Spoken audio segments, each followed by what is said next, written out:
On this video, I'm going to show you how to play the song Smile by Katy Perry on piano.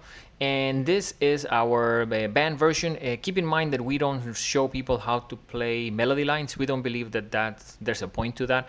If you get on stage with Katy Perry, she's not going to want you to play what she is singing. So as a keyboard player, we do recommend that you actually learn piano and keyboard parts, which I think is something very functional, because that is the ability that we think that you need in order to be able to play music in 2020. So let me show you. The first thing is I have a horn sound. So it's important to know your keyboard, know how to choose sounds. We're going to have a workshop on that coming soon in our channel. But it's important to know what sounds sound and be able to change them and edit them. So in this case, we definitely want to recommend play the notes short. When you play the notes short, it sounds a lot more like the song. So especially because you're trying to recreate the vibe of a horn player. So definitely you want to do that. Also, you're playing on this one what we call the upper structures in jazz. It's chords made out of 4 keys. Definitely we want to recommend learn your major 7 and your minor 7 chords. They're very functional.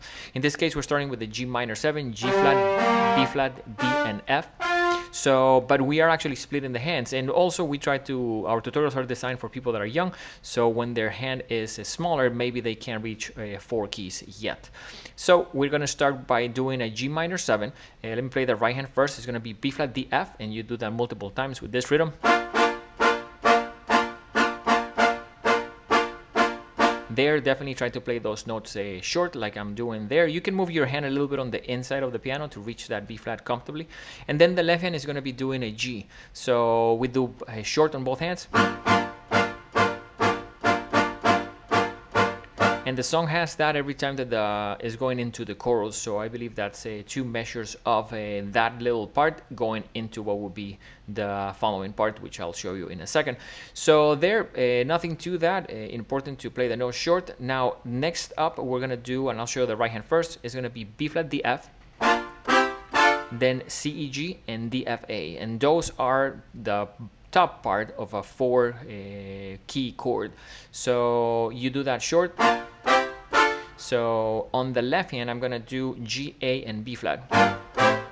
And I would encourage you to probably do it on the left hand with finger 4 and finger 2 on B flat. I think it's gonna be a little bit of an easier, stronger. You can also do it with the pinky, but you definitely don't want to be switching for this kind of thing, especially on your left hand, since you can cover all the keys with one hand and no movement. So that's the first pattern. Then it goes twice on the top chord, going down. Now when you do that, you're gonna do D, F, A, then C, E, G, and then B flat, D, F, and the left hand is gonna do B flat, A, and G going down. Same thing, they make them short. That technically repeats, but in this time we only do it once for the top chord. And then the last time it goes back to doing it twice on the top one.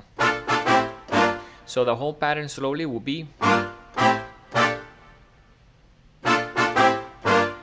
that repeats, but only once, and then.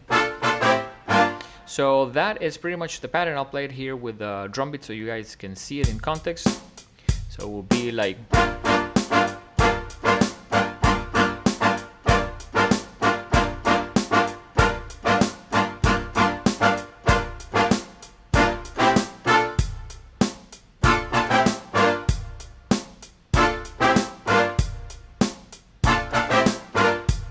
Repeats.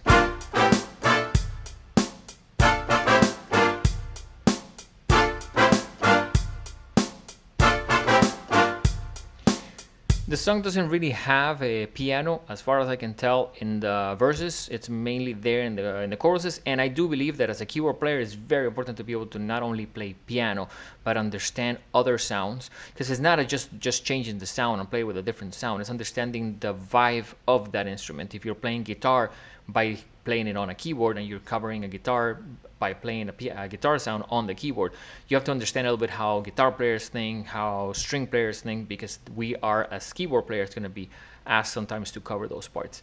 So hopefully that was helpful. If you like the video, definitely try to give us a like. It helps YouTube show it to other people, and we'll definitely see you on the next one.